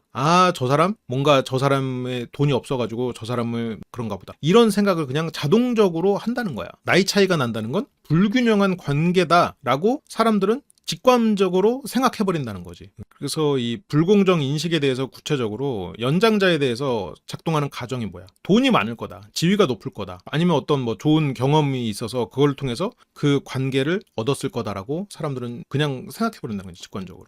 젊은 파트너에 대해서는 순진하다, 이용당하고 있다, 뭐 이런 생각을 하고, 이게 근거가 없이 그냥 평가를 하는 데 있어서 머릿속으로 들어와서, 그게 여기서 이제 인지적 휴리스틱이 뭐냐면 그냥 직관적으로 그냥 자기도 모르게 쉽게 생각하는 방향성, 그런 걸 얘기를 하는 거죠. 도덕적 판단도 나이 차이가 나는 커플을 덜 도덕적이라고 평가하는 경향을 보였대요. 이게 실험의 결과야. 이게 취향이 아니라 도덕적 규범 위반으로 인식되고 있다. 이 반감은 왜 사라지지 않나 라는 거에, 나이 차이는 인간의 발달 단계, 권력, 의존성에 대해서 본능적으로 경계심을 자극하는데, 사람들은 나이 많은 쪽이 더 많이 책임을 져야 된다라고 이미 생각을 하고 있대요. 이 규범이 깨질 때 도덕 판단으로 전환되고, 그리고 사회적으로 이렇게 나아가는 상황에서 인종이나 성적 지향에 대한 태도는 빠르게 변하는데 나이 차이에 대해서는 오히려 느리게 변하고 있대. 어떻게 보면 뭐 인종이나 성적 지향이나 이런 거에 대해서 다양성은 사람들이 굉장히 사회적으로 광기에 젖었다라고 할 정도로 엄청나게 변화를 강요하는 느낌이 있을 정도거든요. 나이 차이는 그렇지 않아. 나이 차이에 대해서 그 다양성을 그렇게 얘기하지 않죠. 나이 차이에 대해서는 오히려 불편함을 얘기하고, 확실히 이 차이 실험을 보니까 굉장히 뭐 다양성을 얘기하는 그런 사회에서조차 그런 사회가 상대적으로 오히려 나이 차이에 대해서는 보수적인 면이 있는 것 같아요. 그러니까 상대적으로 다른 부분에 대해서 굉장히 열려고 하는 거에 비해서 나이 차이는 누구나 경험하는 미래 문제와 직접 연결돼 있어서, 그러니까 이것도 어떻게 보면 내가 저 사람의 인종을 경험할 수 없잖아요. 근데 이 나이 차이는 내가 저 사람이 되는 거잖아. 그러다 보니까 거기에서는 내가 쉽게 받아들이지 못하는 거일 수도 있겠네요. 근데 이제 다만 자기동일시가 강하게 작동을 하다 보니까 그거에서는 좀 분리해서 이 차이를 수용한다, 이게 잘 안 될 수도 있겠어. 그래서 부정적 인식이 있다고 해서 관계 실패는 아니다, 그러니까 절대 그렇게 생각할 필요는 없다. 근데 부정적 인식이 있는 건 사실이다. 이런 부분에 있어서 자동화된 인지 추론이 있다. 앞에서 우리가 봤던 그렇게 우리가 자동적으로 사회적 비난이나 혹은 내가 자기 검열하는 그런 부정적인 생각이 떠올라도 그런 생각을 잘 컨트롤할 수 있으면 관계를 길게 가져갈 수도 있겠죠. 왜? 이게 지금 2024년 얘기거든요. 남성의 노화는 경험, 지혜, 신뢰로 해석되고 여성의 노화는 매력 감소, 가치 하락, 기회 상실로 해석되는 경향이 있다는데, 이런 게 연애 결혼에서도 전반적으로 지속적으로 작동을 하고, 그래서 여성 노화에 부과되는 사회적 메시지가 젊음이 가치다, 나이가 들수록 선택권이 줄어든다,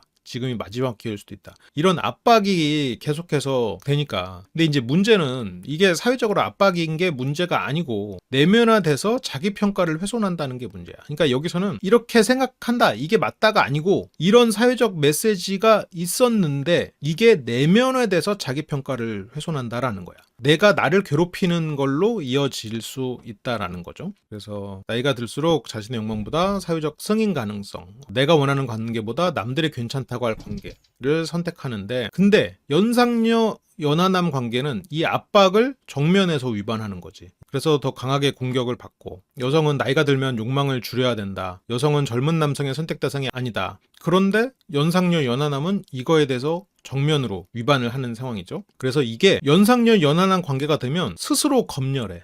네 나이에 내가 이래도 되나? 내가 이기적인 건 아닐까? 내가 지금 얘랑 이렇게 만나도 되나? 이런 구조적 억압의 내면화라고 하더라고요, 이걸. 그래서 어떤 결과로 이어지냐? 불안하고 자기 스스로 의심하게 되지. 만성적 불안과 자기 의심이 될 수가 있어. 연애와 결혼 선택의 정당성을 끊임없이 증명하려고, 그냥 내가 이렇게 나이 차이 만나는 사람을 만나지만 쟤는 뭐 달라, 뭐 이런 식으로 뭔가 남한테 증명하려고 하고, 내가 지금 얘를 얼마만큼 진짜로 사랑하는지. 왜냐면 아까 앞에서 봤지만 사람들이 어떤 즉각적인 비판적 사고가 있으니까 그거에 대해서 자꾸 아니다라는 거를 증명해야 되는 입장이 돼버리는 거지. 관계에서 자기 축소. 여성은 관계를 유지하기 위해서 욕구를 줄이거나 파트너보다 한 발 물러서는 선택을 하게 될 수도 있죠. 근데 이게 또 관계 만족 저하로 이어질 수가 있는데, 자기 욕구를 줄이고 이게 앞에서 봤던 연하남을 만나는 연상녀의 어떤 매력으로도 이어질 수도 있을 것 같아요. 아이러니하지만 기대감을 낮추고 한 발 물러서는 선택. 근데 이런 부분에 있어서 어떻게 그러면 전환을 해야 되냐. 내가 나이 드는 게 어떤 뭔가 결핍되는 게 아니고 나 스스로를 이해하고 내가 스스로 주도적으로 내 삶을 살 수 있는 시기다, 라고 좀 재정의 하라는 거예요. 상담이나 아니면 치료적인 관점에서는 이런 연상녀의 어떤 연애 선택은 도덕 문제가 아니다. 이 관계가 정상이가 아니라 이 선택이 나에게 건강한가. 그래서 이혼 숙녀 캠프를 보면 어떤 불행한 사람들은 보통 이 선택이 나에게 건강한가라는 질문을 던지지 않아요. 이 관계가 정상인가? 아니면 관계가 정상인가 조차도 던지지 않아요. 여기서 더 나쁜 질문은 뭔지 알아요? 저 사람이 나를 사랑하나? 이런 거야.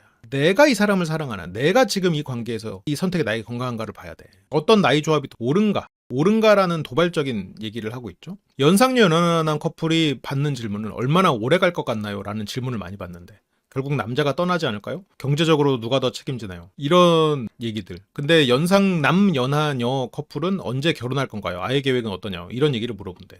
이런 게 다른 평가를 받고 있다는 거고, 이런 고정관념들이 문제라는 거야. 여기서 얘기하는 거는. 이것도 결국은 오늘 강의의 큰 철학은 그거네. 주변 신경 쓰지 않고 살면 행복할 수 있다네. 주변 신경 쓰지 마라. 주변의 말에 휘둘리지 마라. 그래서 문제적으로 규정하는 태도. 이게 관계 내부가 아니라 외부 프레이밍일 수 있다. 그 사람과 내 문제가 아닐 수 있다. 외부에서 주입된 문제 인식일 수 있다. 우리가 상담가 관점에서 이거를 보면 나이 조합이 아니다. 나이 조합은 관계평가의 기준이 아니다. 권력을 한쪽에서도 뭐 어떻게 막 휘두르느냐, 막 이게 찍어 누른다거나, 뭐 아니면 서로 어떻게 존중하느냐, 감정적으로 어떻게 안정적이냐, 의사소통 방식은 어떠냐, 이런 게 중요하다는 거예요. 근데 이런 거는 그 사람들을 착 봤을 때 알지는 못해. 그래서 관계가 어떻게 작동하는가가 판단에 중요한 거고, 그러니까 이제 연상녀 연하남의 관계도 좀 재정의를 해야 되는데 본질적으로 더 불안하고 이럴 거 없다. 그래서 왜 이런 선택을 했나? 왜 그렇게 어린 사람 만나요? 가 아니라 그 사람과의 관계가 어때요? 나도 스스로 그렇게 생각해야 돼. 주변 사람들도 그렇게 물어야 되고. 자, 그리고 또 넘어가 볼까요?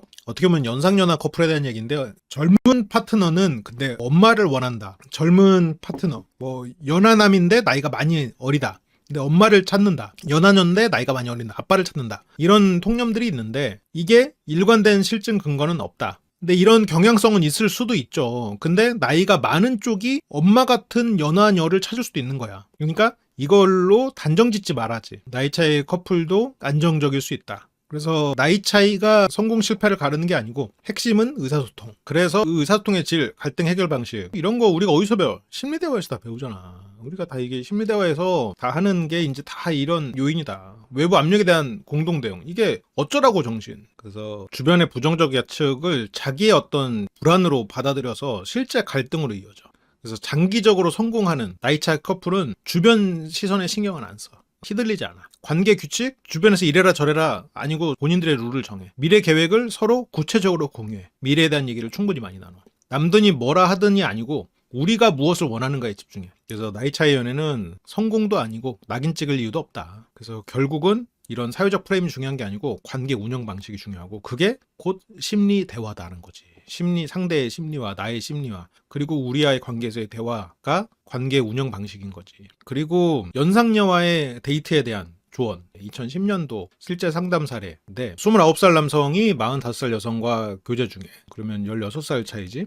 그 남성이 45살 여성하고 사귀니까 어머니가 반대를 했어요. 가족 반대가, 너 그 여자 만날 거면은 다시는 안 봐. 너 유산도 제외할 거야. 연상녀와의 연애 자체가 개인 관계가 아니라 가족에서까지 쫓겨나는 그런 사건이 되었다라는 거를 경험을 했는데, 가족 반대의 표면적 이유가 뭐였냐? 공식적인 이유는 여성의 나이가 많다는 거지. 여성에게 이혼 경력이 있다는 거고, 여성이 이미 아이를 두고 있다는 거고, 그래서 표면적으로는 현실적으로 불리한 선택이다. 젊은 남성의 미래를 망칠 수 있다. 근데 이게 실제로는 사회적 연령구범의 언어다라고 이제 분석을 했어요. 이거는 반대를 보통 부모라면 다 할 것 같긴 한데, 근데 여기서 이제 심층 구조로 들어가면 이게 세대 규범의 충돌. 부모 세대의 암묵적 기준은 남성은 연상, 여성은 생식 가능 연령이고 결혼은 가계의 연장이다. 근데 연상녀 연하남 관계는 이 기준을 동시에 위반한다. 근데 그러기에는 연상이라는 거는 위반했지만 생식이랑 가계의 연장이라는 것까지 위반했다고 볼 수 있나? 그건 두 사람이 알아서 할 일이지. 그래서 가족은 이를 위험한 선택,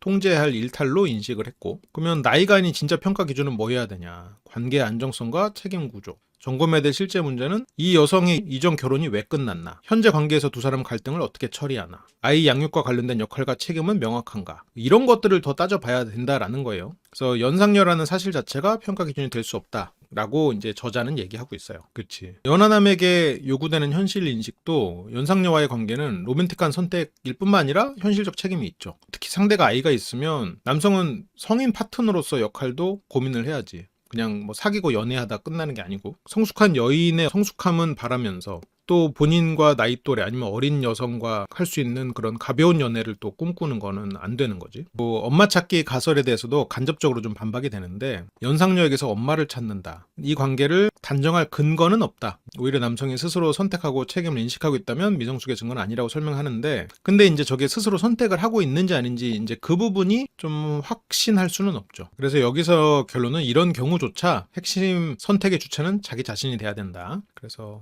감정적으로 여기서도 반응할 게 아니라 일단 정말로 객관적으로 정보를 기반해서 판단하고 현실이 어떤가 그리고 장기적인 관점 내가 원하는 미래가 맞나 그걸 생각하면 이 결혼을 아니면 그 연상녀와의 관계를 끝낼 수도 있고 계속 갈 수도 있는 거야. 그래서 이런 것들 단지 이제 나이라고 딱 끝내지 말고 그러면 이제 나중에 후회가 될 수도 있으니까 그건 뭐 당사자 자신이 그래서 이런 것들로 판단을 해야겠지. 근데 무조건 나이가 많아서 안 된다 이래버리면 자식은 반항하고 부모는 내쫓고 이런 상황이 돼버릴 수밖에 없겠죠. 왜 아들과 엄마 같은 연애를 하게 되나. 일부 커플에서는 남자가 아들 역할 여자가 어머니 역할을 하는 관계가 되는데 이거는 이런 관계가 많거든요. 이런 관계가 있을 수 있거든. 반대도 마찬가지. 남자가 아빠 여자가 딸 같은 역할을 맡는 관계가 형성이 되기도 하거든요. 근데 이거는 나이 차랑 무관하다는 거야.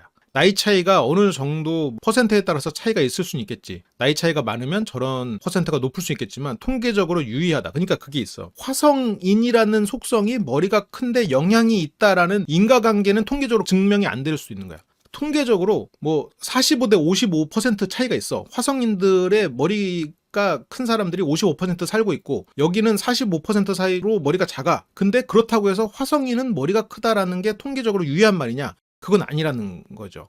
그러니까 그 퍼센트 비중의 차이가 있다고 해서 이게 영향 요인이라고 볼 수는 없는 거야. 근데 이게 연상녀 연하남 관계에서 특히 아들 엄마 역할을 하고 있을 거다라고 얘기를 많이 하죠. 엄마와 아들 역동이 형성되는 조건은 남성이 책임을 회피하려고 일상관리나 이런 것들을 파트너에게 의존하는 경우인데 그리고 여성은 과도하게 보호하고 문제 해결을 대신 수행하고 통제와 관리 역할을 떠맡는 이런 거란 말이에요. 그래서 이런 조합이 반복될 때 관계는 성인 대 성인이 아니라 아들과 엄마 역할이 되는데 앞에서 봤던 것처럼 연상녀 연하남 관계에서 연하남이 바라는 게 내가 과하게 책임지지 않는 거야. 그래서 책임 회피 경향이 나올 가능성이 높은 건 사실이에요. 연상녀만을 원하는 남성이라면 전통적인 어떤 책임을 떠안으려는 경향성은 상대적으로 낮을 수 있겠죠. 상대와 문제 해결이나 이런 거를 동등하게 하려는 마음이 강한 만큼 책임을 본인이 다 떠안으려고 하지 않겠지. 그런데 이제 여기서 이제 조금 오해는 연상녀 연하남의 관계는 자동적으로 엄마와 아들이 될 거다. 이건 아니라는 거야. 그 비중이 높을 수 있을 것 같아요. 왜냐면 저 책임 회피나 아니면 여성분들이 어떤 문제 해결을 대신 수행한다거나 이런 부분들이 앞에서 봤던 경향성하고 조금 일맥상통하는 부분이 있는 건 사실이야. 그래서 저 비중이 높을 가능성이 있어요. 그래서 여기서는 연령이 아니라 역할 배분의 문제라는 거야.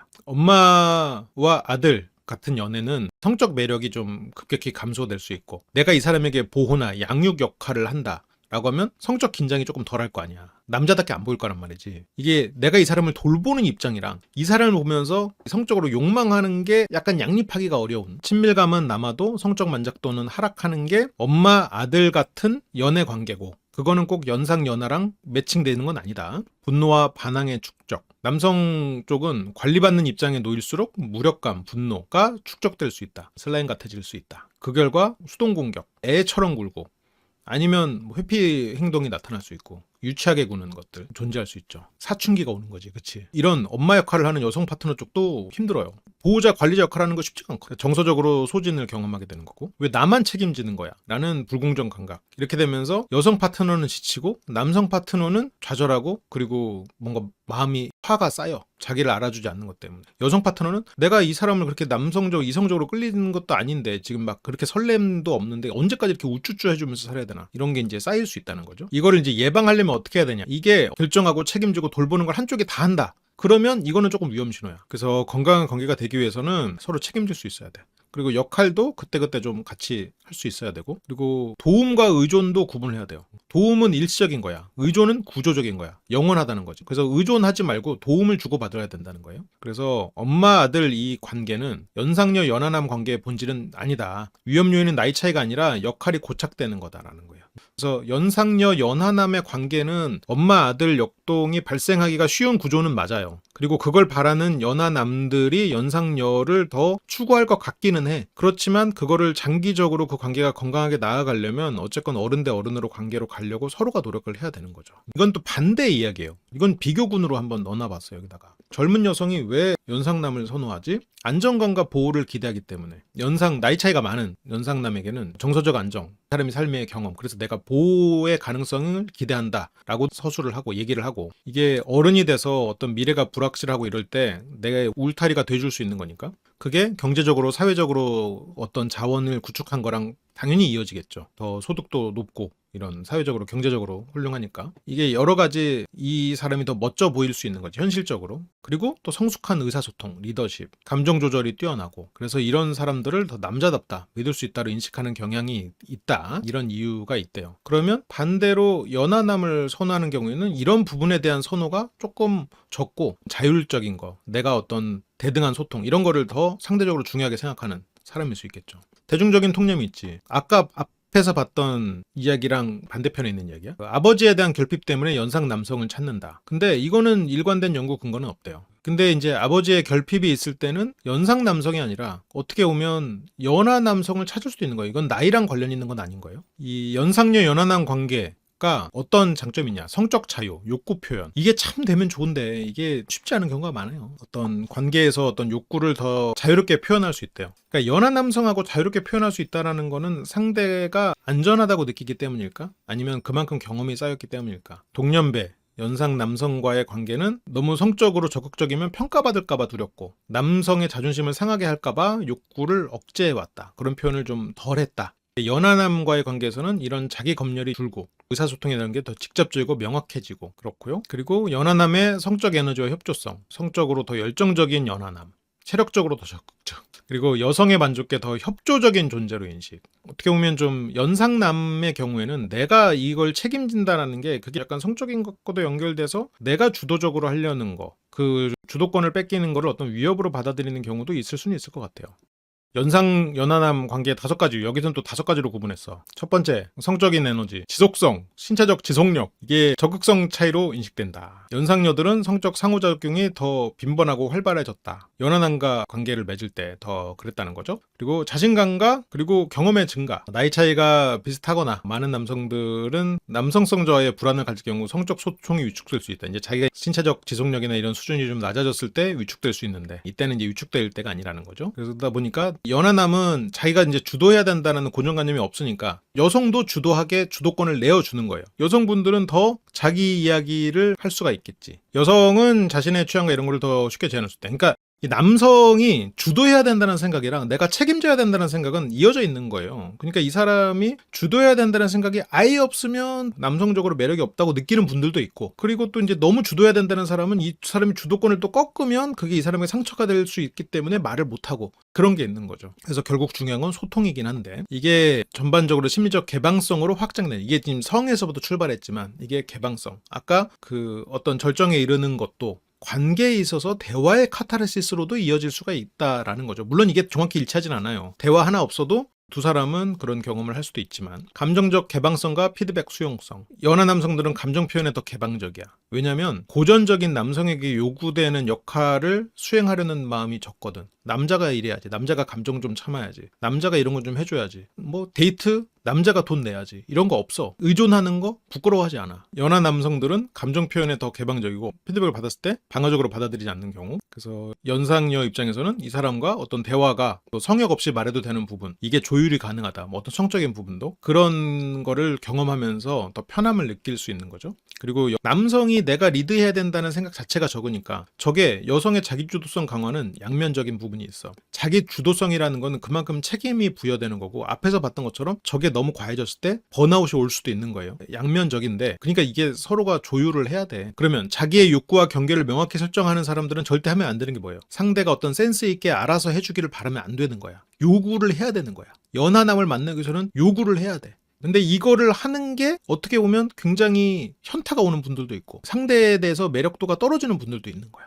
그래서 이런 거는 그래서 뭐 답이 있는 게 아니고 각자의 어떤 취향이 있는 거지. 무조건 나는 연하남이 좋아 하지만 저런 거는 상대가 해줬으면 좋겠어. 이거는 안 될 가능성이 높은 거지. 될 수도 있어. 그래서 이게 통제권에서 자기 결정감이라는 거죠. 사회적 편견은 연상녀는 뭔가 젊은 사람, 젊음 자체를 붙잡으려고 한다라는 거지만 근데 실제로는 젊음을 위해서가 아니라 관계의 질 향상에 초점이 있는 거야. 성적 만족과 관계 만족이 연결이 되는 건데 단독 요인이 아니라 관계 전반의 만족도. 그렇죠. 시계 방향 잘 맞춰요. 그래야지 풀릴 게 풀리고 조일 게 조이고 하는 거죠. 기생충의 대사죠. 그래서 일부 여성의 반복 보고를 모은 거예요. 이건 일종의 그러니까 인터뷰 모음이지 어떤 아까 봤던 것처럼 뭐 35,000건 막 대규모 연구의 결과는 아닌 거예요. 그래서 연하 남성을 선호하는 일부 여성의 핵심 요인은 젊은 권력 이런 게 아니고 성적, 정서적인 개방감, 자기 결정감, 상호 조율 이런 게 주는 보상이라는 거죠. 심리적인 그런 보상. 근데 이런 성공한 여성들이 연상이랑 동년 남성과는 다음과 같은 경험이 있어. 뭐 성공한 여성들의 성취가 위협으로 받아들여지는 거. 이게 경쟁 구도로 전환되는 거. 미묘한 통제, 우위와 다툼. 이게 성공한 여성들이 공통적으로 경험했던 부분이에요. 나는 솔로를 보면서도 조금 저는 그렇게 익숙하지는 않았던 부분이긴 한데 여성분이 박사고 그렇게 막 지금 대단히 성취를 이뤘던 그런 분들이 오히려 좀 인기가 떨어지는 그런 경우가 있는 경우가 있었어요. 그리고 부부간에도 갑자기 뭐 아내가 돈을 막 많이 벌어. 그러면 남편이 막 위축된다거나 이제 그런 경우들도 있고. 그래서 이 관계가 휴식 공간이 아니라 이게 또 하나의 성취, 경쟁 뭐 이런 게 되는 거지. 근데 연하남은 이런 상황에서 경쟁하려고 들지 않아. 그러니까 연상남은 전통적인 자기가 책임을 져야 된다. 여기서 내가 지면 안 된다. 내가 감정을 숨기고 목표를 향해 달려가야 된다. 이런 것들이 지금 자기의 배우자에게도 그 개념이 적용이 될 수가 있거든요. 근데 연하남은 상대를 위협으로 인식하잖아. 애초에 상대가 나보다 더 대단하거든. 일단 사회 경험도 많거든. 그래서 그런 위협으로 인식하는 경향이 더 적죠. 근데 이게 위협인식이 강조하는 만큼 앞에서 봤던 엄마 아들 구도가 생성될 가능성은 늘어나는 거예요. 이게 지금 장단점이 쫙 지금 연결돼 있는 거야. 그러니까. 그래서 단점이니까 만나지 마라. 장점이 있으니까 만나라가 아니라 이런 특성이 있으니까 이런 부분을 잘 조율해서 만나라. 진짜 중요한 걸 놓치지 마라 이런 거죠. 이게 좋게 말하면 이제 존중할 만한 자원이고 여성의 성취를 통해서 내가 의지할 수 있는 거야. 이는 여성에게 나를 줄이지 않아도 된다. 그 가정에서의 남편은 어떤 강한 책임감이 있기 때문에 아내는 또 그런 부분을 존중해 주는 거죠. 그러니까 이게 결국은 어떤 둘만의 어떤 소통 방식인 거야. 근데 그런 속성들이 연결돼 있다는 건 알아야지. 자연스럽게 감정적으로 편하고 회복할 수가 있는 거지. 그리고 앞에서도 봤지만 이 개방성과 유연성. 젊은 세대 남성들이 감정 표현과 피드백 수용에는 아까 했던 그런 뭐 회전 방향이나 이런 것들도 다 포함되는 거겠죠. 그런 거에 더 개방적일 수 있다. 이는 문제를 숨기기보다 조율 가능한 이슈로 한다는 거예요. 그리고 역할의 재구성 효과도 있는데 이 전통적인 성역할이 자동으로 적용되지 않아. 여성은 리더일 수도 있고 보호자일 수도 있고 연인일 수도 있는 거야. 이것도 남성은 보호자 역할을 강요받지 않아. 동반자 역할을 수행해. 그럼 반대로 남성이 나에게 보호자 역할을 해줄 때 그 사람에게 끌리는 사람은 이 구조가 안 맞는 거지. 어떻게 보면 이번에 낮술 29기에도 성공한 연상녀 분들이 나오잖아요. 그분들이 차라리 자기보다 조금 덜 성공한 연상남을 만나느니 차라리 그런 거에 신경 쓰지 않는 연하남을 만나는 게 더 맞는 조합일 수도 있겠다는 생각이 들어요. 이런 게 커리어를 성취하고 이후에 선택 기준이 질적 만족. 내가 커리어를 성취하지 못해서 어떤 성취한 사람에 대한 선망 아니면 그 사람을 나의 지지자를 만들고 싶은 그런 데서 벗어나서 질적 만족, 여러 가지 만족감이 있겠죠? 그런 질적 만족으로 이동을 했다라는 거죠. 사회적 시선으로는 좀 충돌할 수 있어요. 그래서 이게 여성의 성공과 욕망을 동시에 억압하는 이중잣대. 성공한 여성, 연하 남성 조합은 사회적으로 위험하다. 지속 가능하지 않다. 앞에서부터 계속 봤던 그런 비판들이 있지. 근데 다만 이제 성공한 여성일수록 권력 경쟁이 없는 관계를 더 강하게 선호할 수 있다. 그래서 성공한 여성은 나보다 더 성공한 남성보다 나를 이기려 들지 않는 사람을 더 선호할 수 있다는 거죠. 그래서 성공한 여성이 연하 남성을 선택하는 거는 결핍의 결과 아니면 뭐 젊음을 집착해서 그게 아니고 관계 피로를 줄이기 위해서 그럴 수 있다는 거예요. 우리는 그냥 성공한 여성은 성공했으니까 돈으로 젊은 남자를 사네? 이렇게 그냥 편견으로 어린 시선으로 보는 사람들이 있지만 그게 아니라는 거예요. 뭔가 이 관계에서 소통이나 이런 걸 위해서 그렇다는 거죠. 그런 측면에서 피로도가 줄어들 수 있다는 거지. 핵심 기준은 서로 존중하는 거, 유연성, 권력의 비대칭 이런 거를 최소화하는 거, 이런 것들인 거죠. 밖에 나가서도 맨날 경쟁해서 어쨌건 성공한 여성이 됐을 텐데 집에 와서까지 그러고 싶진 않거든요. 쿠거라는 용어가 굉장히 이제 부정적이고 조롱적인 의미를 담고 있잖아요. 연하남을 만나는 연상 여성에 대해서. 근데 이제 사회적 오해들이 있어. 연상 여성의 성은 부자연스럽다. 근데 아니라는 거야.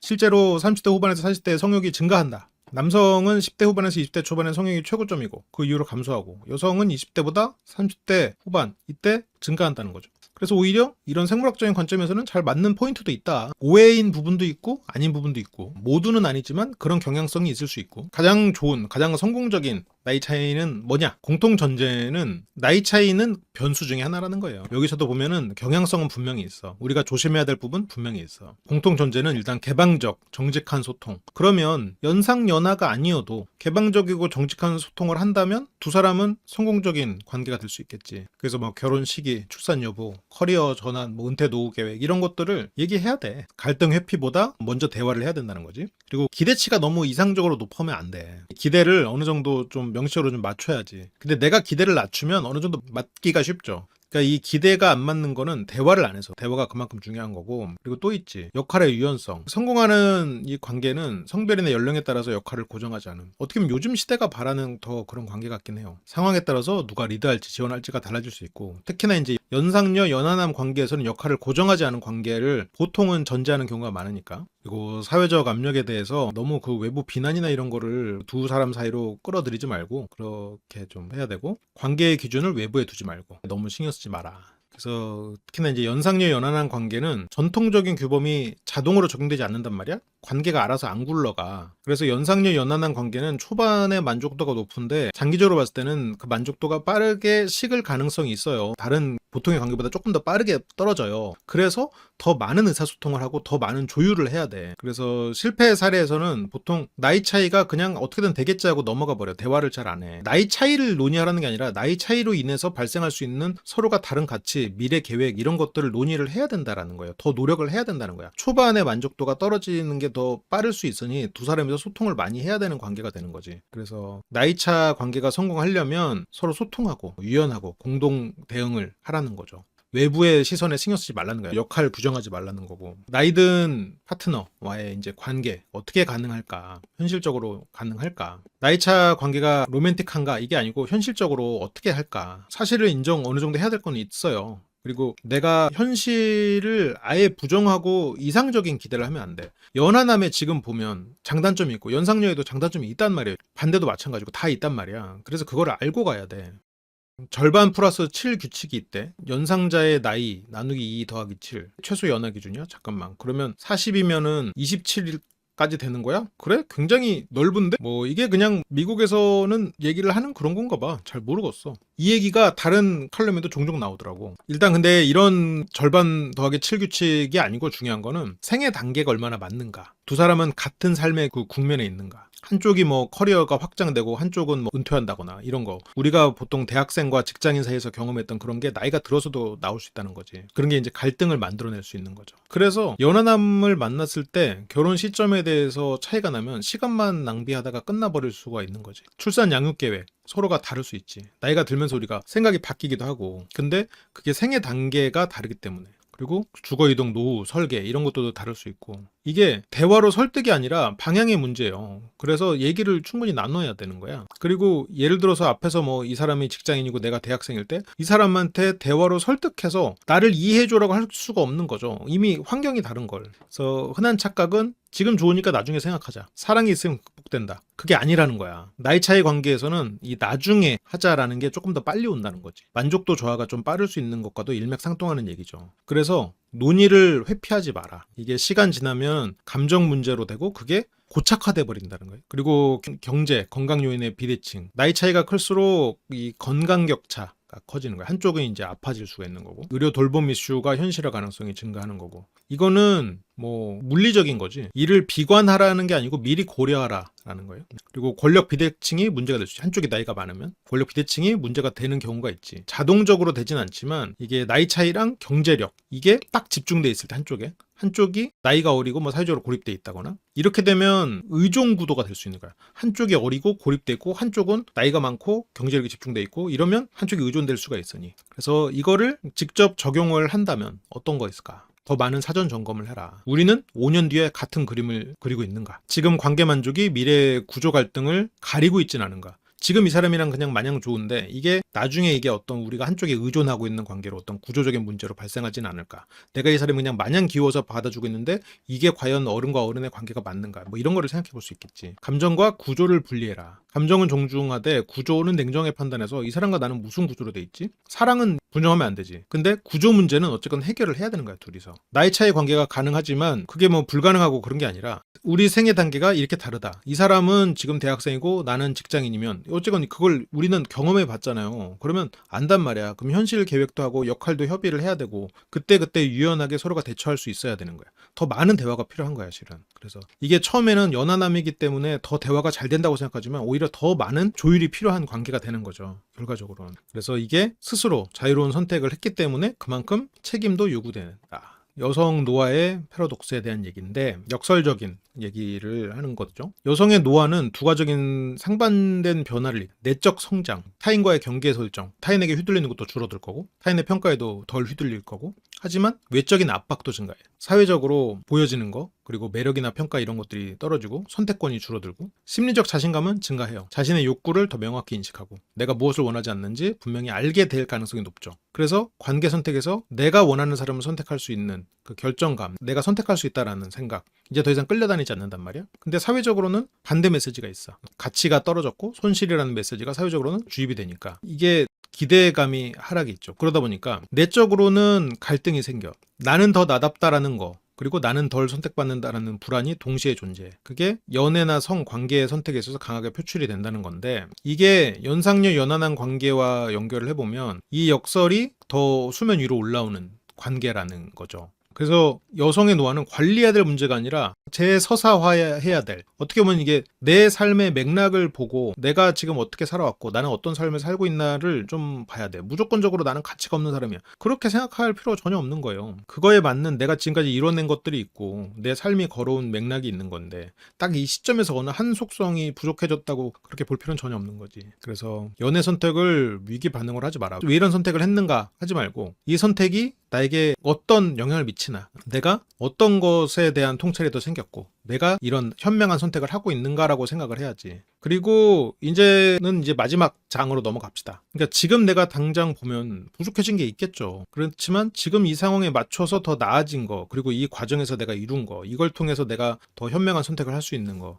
이런 것들이 또 다 나거든. 그래서 다음 연상녀 연하남의 선호 성향, 이거는 좀 이것저것 합친 결과물이어가지고 따로 출처를 두진 않았어요. 선호 이성의 성격적 특성, 연하남들은 대체로 자신감 있고 성숙한 여성에게 끌리지. 앞에서 봤던 내용이지. 연상 여성의 공통 특징은 자기 주장 확실하지, 정체감 확고하지, 최소한 그렇게 보이죠. 그리고 자기 이해와 내적 힘이 가장 올라가 있고 감정적으로 안정돼 있고 관계에서 흔들림이 적고, 연하남이 선호하는 연상 여성의 특징이에요. 연상 여성은 삶의 경험이 풍부하고 관점이 넓고 직접적인 소통을 선호하고, 그래서 연하남 입장에서는 그런 연상녀를 배울 점이 많은 훌륭한 파트너라고 인식을 해요. 그래서 연하남은 부담이 상대적으로 없어. 출산 결혼에 급하지 않은 경우가 많다고 이제 자꾸 여기서 나오는데, 그래서 상호작용은 대등하고 협력적인 상호관계, 그리고 감성 지능이 높다. 지배보다는 개방적 태도, 파트너를 동등하게, 가사 감정 노동을 함께 분담하려는 성향. 그래서 이러한 연하남들은 감정적 형평성, 내가 헌신하고 이것보다 형평성, 함께, 그런 부분들이 있죠.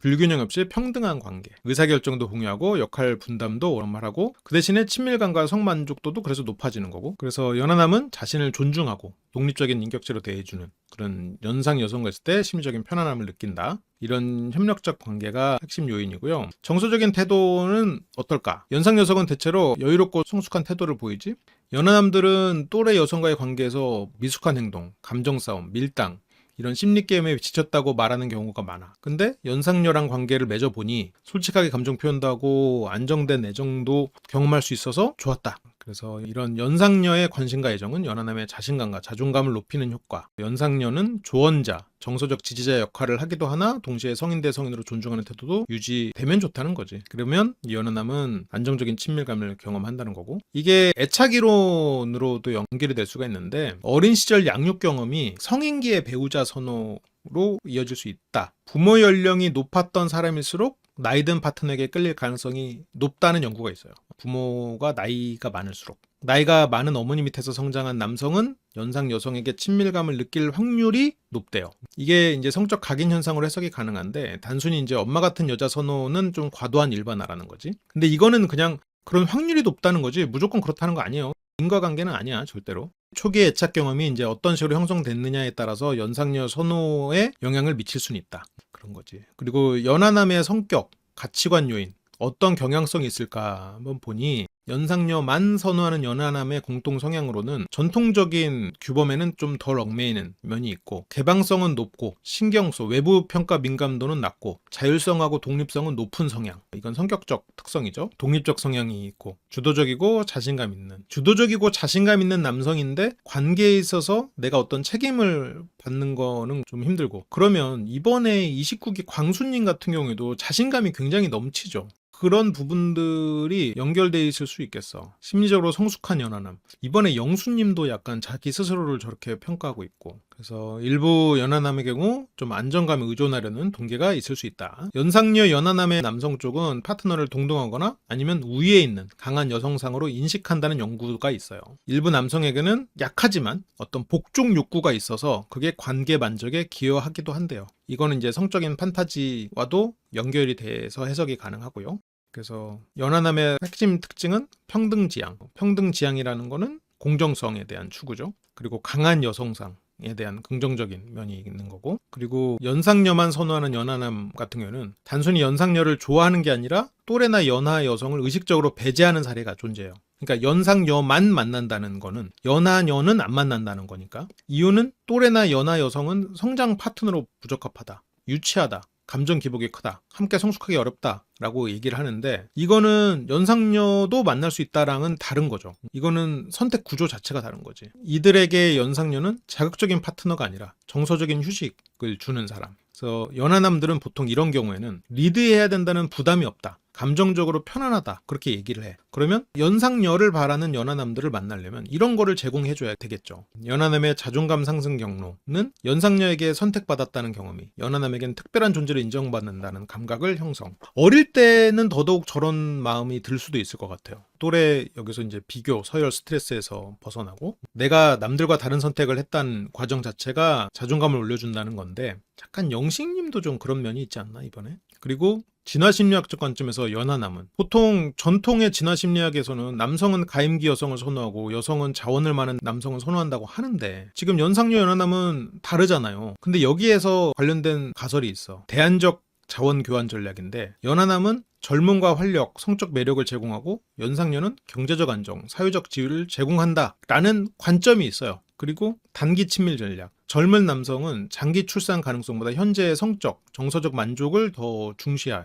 그러면 현재 지향적이고 그런 경우일 수 있겠지. 근데 이거는 어쨌건 장기적으로 관계를 맺으려는 사람 입장에서는 조금 리스크가 있는 말이긴 하다. 근데 이건 연상 여성에 대한 성적 호기심, 20대 초반까지는 연상 여성에게 매력을 느끼는 경향이 조금 더 있죠. 사회에서는 이런 정서적 보상, 동반자성이 더 중요하고, 이러한 가치 변화가 연상녀 선호를 가능하게 했다. 그래서 이런 대안적인 교환 전략, 그리고 일단 초반에 더 빠르게 친밀해질 수 있고, 뭔가 어떤 자연에서 출산이 우선보다 어떤 만족감, 이런 게 더 중요한 상황이니까, 그러다 보니까 현대 사회에서는 더더욱 정서적인 부분, 이런 게 더 강조가 되고, 그래서 이런 가치 변화가 우리가 이제 문명이 없을 때보다 지금 더 이런 동반자로서 정서적인 보상을 서로 주고받는 그런 게 더 높은 가치로 추구되면서 연상녀 선호를 가능하게 했다라고 얘기도 되고 있어요. 사회문화적인 영향도 있지.